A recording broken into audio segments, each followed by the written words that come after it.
A two-state solution is what is often touted as the solution to the occupation of Palestine, and it sounds reasonable. The best way to solve the problem is to give both sides what they want, a state of their own, a Palestine in the West Bank and Gaza, Israel everywhere else, or we can go with the pre-1967 borders. But the simplest solution is often not the one that works best. There are numerous problems with the two-state solution, and it neither reflects the reality on the ground, nor is it truly viable for the Palestinians. Let's analyze each issue, starting with settlements, and for the sake of argument, let's assume from here on out that we don't want forced population transfers, which means moving around ethnic groups or any sort of group of people. That means that we can't force a large group of people based on ethnicity to just leave an area, nor can we force a group into an area. We have to assume natural migration patterns within the state. Forced population transfer is also considered a war crime, and war crimes are often used to judge this situation, so it's a pretty good rule that whatever solution we want shouldn't involve forcibly moving people around. Here's a map endorsed by the BBC, which is an accurate map of settlements and effective zones of control within the West Bank. And assuming an ethno-nationalist case, any Palestinian state along the lines on this map is unviable. Not only is there no sea access, comparing it with this map of water resources, aquifers, wells, it's non-viable. Most of those water resources are below settlements, and there are a few aquifers under Palestinian areas, so assuming zero forced population transfers, this puts about 40% of West Bank water under Israeli control. Now, if we check out the map, if we base borders on 1967, if we wanted to do that, if we wanted to have two states that are racially homogenous based on 1967 borders, we would have to do those forced population transfers. It's unviable. All this is going to do is create two Palestinian Bantustans dependent on Israel economically, incredibly vulnerable to Israeli military action, and along with statements from Netanyahu that he wants the Palestinian state demilitarized, it's clear, to me at least, that in an ethno-nationalist case, any solution that involves forced population transfer would be unfair to at least one party. So, what if we abandon racial purity in these states, which is probably a good idea because that sounds very Nazi-like. But if we abandon what the hardline nationalists want, ethnically pure states, we enter what I'm going to term the dog whistle case, because you'll see. In this case, we have to maintain Israel as an ethnically Jewish state, which means it cannot contain a Palestinian majority or a significant minority of Palestinians.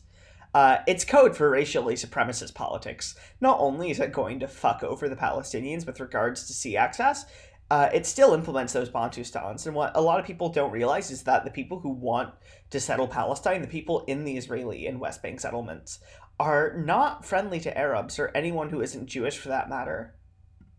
Good. Go. Go. Stop!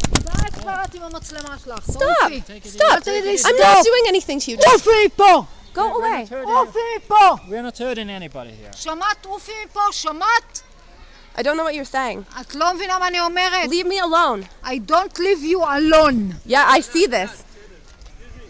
Can you just get her away from me, please? She's stepping on my... But you cannot be...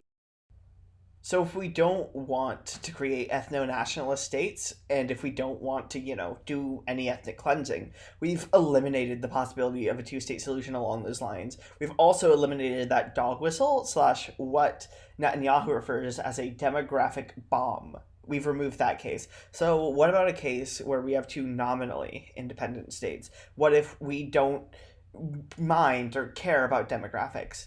That's also just contradictory because it ignores what Palestinian nationality and the Palestinian desire for a right of return are really about. Whereas the Israeli aliyah, or right of return, is just about moving Jews into Israel. The Palestinian right of return is about coming back to villages. What the symbol is of Palestinian nationality in a lot of cases is the key, the door lock. A lot of families keep old keys from houses that have been long demolished or replaced or moved into just as a symbol of where they came from. And the desire isn't to simply return to a nation state, it's to return to villages that were razed during the war. And while this might not be realistic in every case, it is what the Palestinian side wants.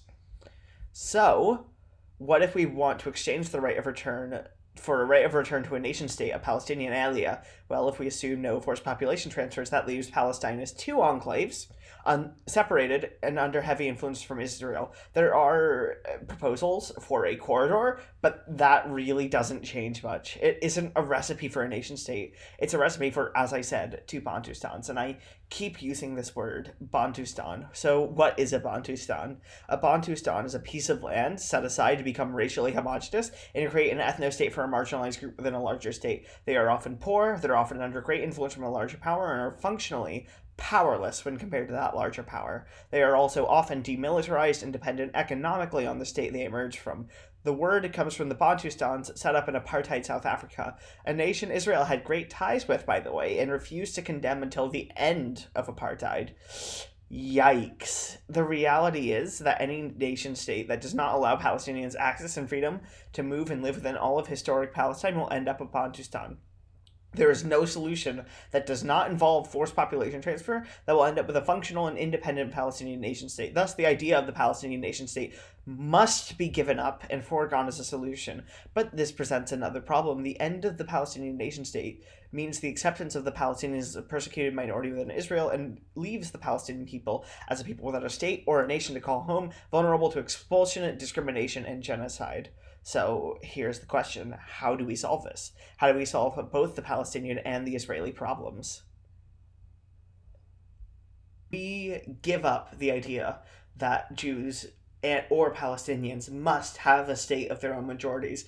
But won't this result in either the Jews or the Palestinians becoming a persecuted minority within historic Palestine? Don't Jewish people need a state to protect them from international anti-Semitism, a state which represents all Jews? No nation state can really claim to represent all the people of its nation. No nation state can protect all of its people globally from persecution. Now isn't the time to go into nation state theory or into how Israel has actively and consciously supported far-right organizations and candidates in places like Ukraine, Hungary, and the United States, or told Jewish people globally move to Israel in response to anti-Semitic attacks in Pittsburgh, or how Israel erases diaspora culture and homogenizes all Jewish groups into one neo-ethnicity. But all of these will be explored eventually. What I do believe, however, is that the resources poured into the settler colonial project that is Israel could have been better spent actually combating anti-Semitism globally to make the entire world a safe place for Jewish people, and not just for Jewish people, but for all people globally. I simply don't see how feeding into the maw of ethno-nationalist ideology, which advocates the murder, forced displacement, or oppression of millions, can be used as a solution to the historic and current oppression of a marginalized group. We will also dive into the one-state solution and how it may function at another time. It's a complicated enough subject to deserve its own video, and I don't think I can really cover it in 6 to 9 minutes. So thank you for watching. Donate to my Patreon at patreon.com/vsinclair, and you can follow me on Twitter at twitter.com/maruchan1312. Thank you for watching.